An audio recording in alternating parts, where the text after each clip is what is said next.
Hey, what is up YouTube? This is the Merman Master coming at you guys from the Team Time Riders YouTube channel, and I'd like to welcome you guys to the Sacred Beast journey. That's right guys, I have just picked up the brand new Sacred Beast structure decks, and I couldn't have been happier to do so. With over 10 brand new support cards and lots of really great stuff, Sacred Beasts have really come into their own as a deck. Now, for those of you guys who may have seen my previous profile, as I'll say, throw that all to the wayside because I have taken almost every single card out of that to make way for this new stuff and this brand new profile. So I'm very excited to show you guys with what I've come up with, and I hope you all enjoy. So now, starting things off, guys, a Sacred Beast deck wouldn't be a Sacred Beast deck without your 3 Sacred Beasts. That's 1 copy of Hamon, or 1 copy of Uriah, 1 copy of Hamon, and 1 copy of Raviel. The best Sacred Beast monsters in the deck. But that's not all, guys, because we have now added 1 more copy of each one of these cards. So you might be asking why 1 more copy, and I feel like this fits in with sort of the strategy with what I'm trying to go for here. Basically, each one of these Sacred Beasts are the main monsters that you want to be summoning. You won't summon them ever really by their own effects, though you can do so. You're going to be summoning them by all of the cards in here. Uriah is really great because it gains 1,000 for each spell or each trap card that's continuous in your graveyard, although you won't use that effect. And then once per turn, it can pop a face down card and your opponent can't chain. Hamon deals 1,000 when he burns. And he also, when in defense mode, redirects all attacks to himself. And then finally, Raviel special summons tokens whenever your opponent normal summons, and also contribute monsters he controls to boost up his attack power. You don't really care too much about their effects because the main thing is just getting these big beaters on the board. And we're closing things off for the big guys with 1 copy of Raviel, the Shimmering Scraper. So Raviel, Lord of Phantasm's Shimmering Scraper, his sort of attack card. The first brand new card I'm going to reveal here to you guys. So this deck, this just boosts up Raviel's power by a lot. What's really going on here, guys, is this is both a Sacred Beast deck that focuses on the original Sacred Beast, but it's also an Armityle Turbo deck. So you can easily make those plays. Next, moving on, is one of the first brand new cards here, Dark Beckoning Beast, and honestly one of the best brand new cards in this deck. When this card's normal summon, you can add 1 of either 3 of the Sacred Beasts, Uriah, Hamon, or Raviel, from your deck to your hand, or 1 card that specifically lists any of these cards in its card text from your deck to your hand. So that's not just the monster cards, but also spells and traps, both new and old. You talk about anything from Fallen Paradise to Phantasmal Martyrs, whatever you're looking for, Dark Beckoning Beast can get it. In addition, it has a really awesome effect that also grants you 1 extra normal summon of a Fiend type monster with 0 attack and defense. So that is really good for putting extra bodies on boards. One of the extra bodies you're really going to want to do is one of the best new cards in this deck, guys. That's 3 copies of Chaos Summoning Beast. Very simple effect. Kind of think of him like a Stygian Street Patrol, but on the field. When he's on the field, you can tribute him, special summon a Sacred Beast monster from your hand. And then when he's in your graveyard, you can banish him to add Fallen Paradise from your deck to your hand. Just so much advantage. A very simple card, yet it does so much for the deck. Now here's where I go off from a bunch of the Sacred Beast decks that are currently out with 3 copies of Chaos Core. This card is actually a lot better than people give it credit for because it not only triggers by your opponent attacking or battling, but it also triggers by you equipping or targeting it with things. So one of the really great things about Chaos Core is that it is the best way to get your stuff to the graveyard. So that's the reason why I'm running 2 of each of the Sacred Beasts, is because you're going to want to have Sacred Beasts in your deck, but you also want to have 3 in your graveyard for the possibility of making a game-ending Armityle play. Chaos Core is also great because the turn that he sends those cards to the graveyard, doesn't matter what happens, you take no damage that turn. So absolutely incredible. If you put him in defense mode, like really awesome card. and he is very great at protecting. He's also a fiend type monster as well, so it can be used as tribute material for Raviel. And I'll show you a couple of the cards I have to trigger Chaos Core's effect, which you might find pretty interesting. Final monster we've gotten here is the OG Dark Summoning Beast. One of the best cards that came out for the Sacred Beast and the linchpin of the previous strategy. But thanks to the fact that that we have all this new stuff, his workload is not nearly as much as it was. However, he's still super great for being able to pull Sacred Beast directly out of your deck rather than having to search them into your hand. Do note, guys, that this is a deck that that needs to have card advantage, because none of the cards really work well on their own. They need to have multiple things, and you need to have a whole board assembled to be just sort of pushing at your opponent in order for things to happen. It's a very Fusion GX-centric build, so we're not running any of the Halco Vibrax or stuff that would normally trigger this stuff off. It's a build that is supposed to be the best of both worlds, both the Armityle Turbo build as well as the normal Sacred Beast.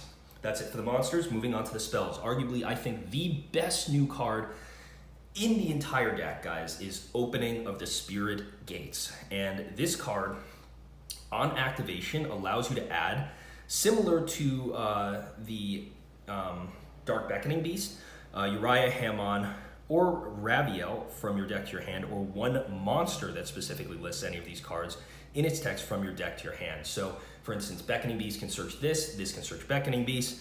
Really good effect. An instant +1 when you search. And then when it's on the field, its effects are even better.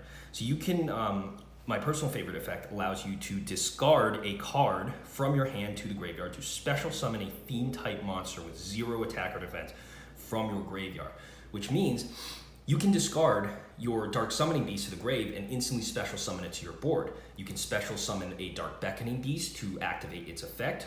You can grab a Chaos Core if you already used your normal summon. And speaking of extra normal summons, grabbing a Dark Beckoning Beast and putting it on the field when you've already normal summoned allows you an extra normal summon. And the Dark Beckoning Beast can stack their normal summons, which means that things can get crazy pretty quickly. In addition, when you control a level 10 monster, not just a Sacred Beast, you can add one continuous spell from your graveyard to your hand. And that is a +1. You don't need anything else to activate with that. So assuming that you do run other things, like people are running the Foolish Burial Goods in here, you can send any continuous spell card to your graveyard and then use Opening the Spirit Gates to grab it to your hand.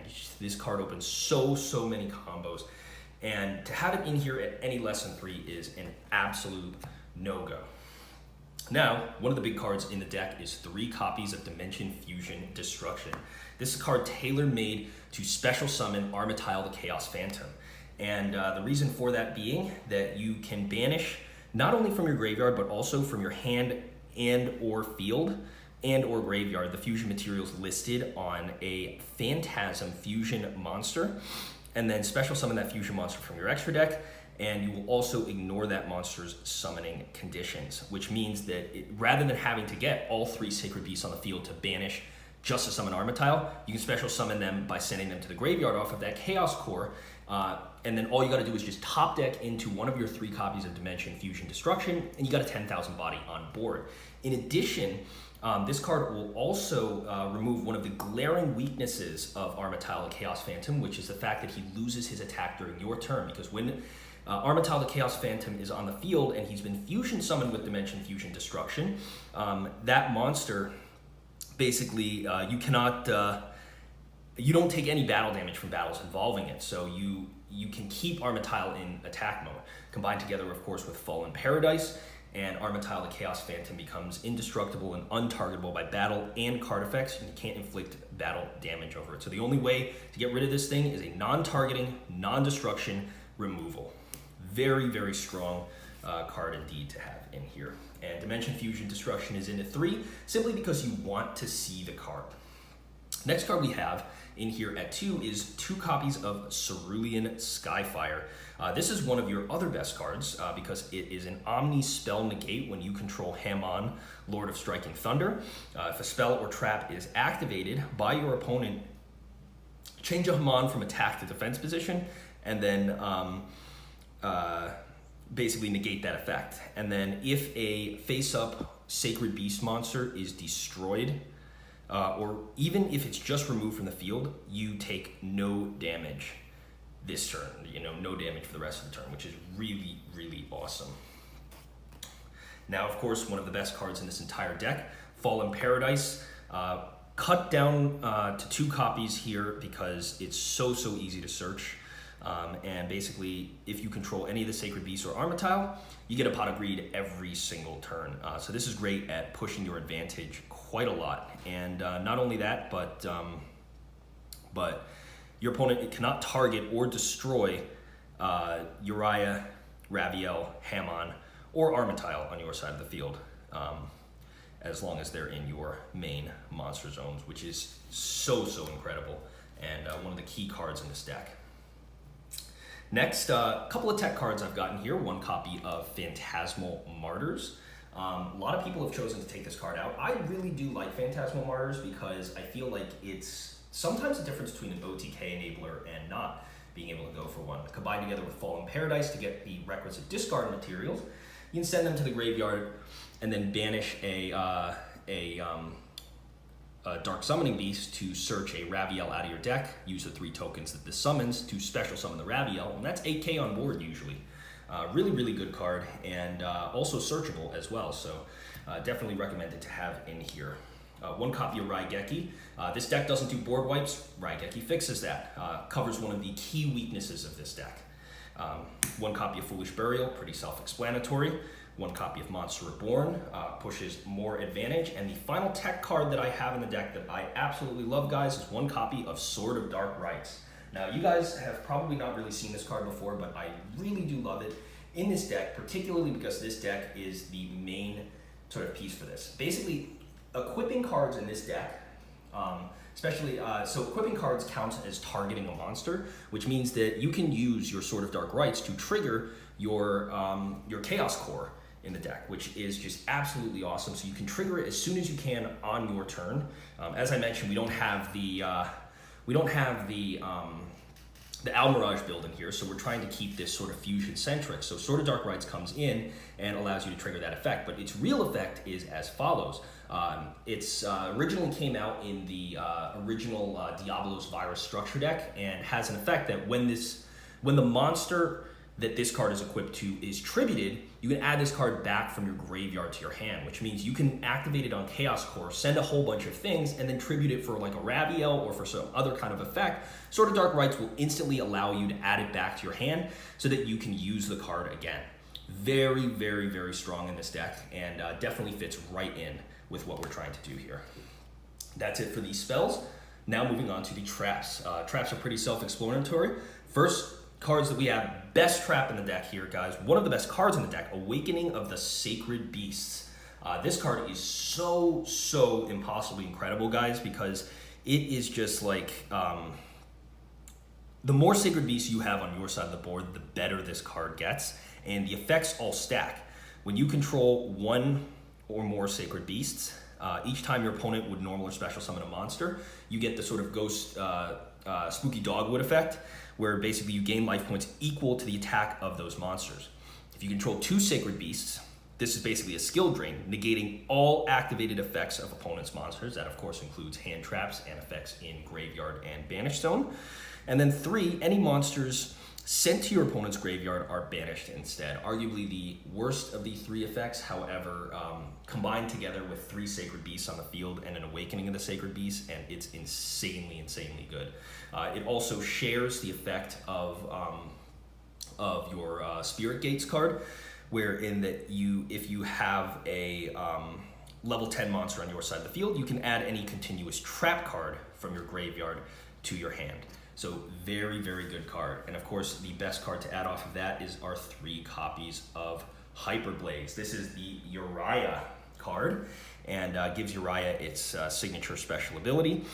Basically, every single time that a Uriah conducts battle, you're allowed to activate its effect to send a continuous, or to send any trap card from your hand or deck to the graveyard, and its attack and defense become the number of trap cards on face up on the field and in the graveyards times 1,000 points. So basically gives Uriah its original anime effect, and then you can discard a card from your hand to your graveyard to add or special summon Uriah, Hamon, or Raviel if they have been destroyed. Of course, you can only get those effects if they were normal or special summoned, or if they were special summoned properly by their own effects. But really, really awesome cards as well. One of the really awesome things about Hyperblaze as well, guys, is combined together with Awakening of the Sacred Beast, technically you can search any trap card in the entire deck. You attack in with Uriah, Hyperblaze sends it, and then during main phase 2, Awaken can add it back to your hand. Very, very cool. Very, very cool card as well. So I plan on doing a little bit more research into other trap cards and things like that I might be able to add to make this deck even better. Now moving on to our extra deck. We have one copy of Armityle, the Chaos Phantom. This is pretty much all you need, guys, because one Armityle will end games. His effect is that he cannot be destroyed by battle, and will also gain 10,000 attack power during your turn. So with Dimension Fusion Destruction and a Fallen Paradise in your field zone, he is pretty much impervious and can do so much damage to your opponent. And this is great because you'll be sending your stuff off of Chaos Core, so you can banish for an Armityle and still have Sacred Beasts left in your deck to special summon off of their own effects and really show your opponent what for. So that's really great. The other cards that we have in here that we don't summon nearly as much are 2 copies of the Europrint Phantasm Emperor Trilojig. I don't really like these guys too much, but they're a little bit more generic, and you can also summon them off of some other stuff. And they're occasionally pretty good because they allow you to target a monster and inflict half that monster's attack power to your opponent as damage.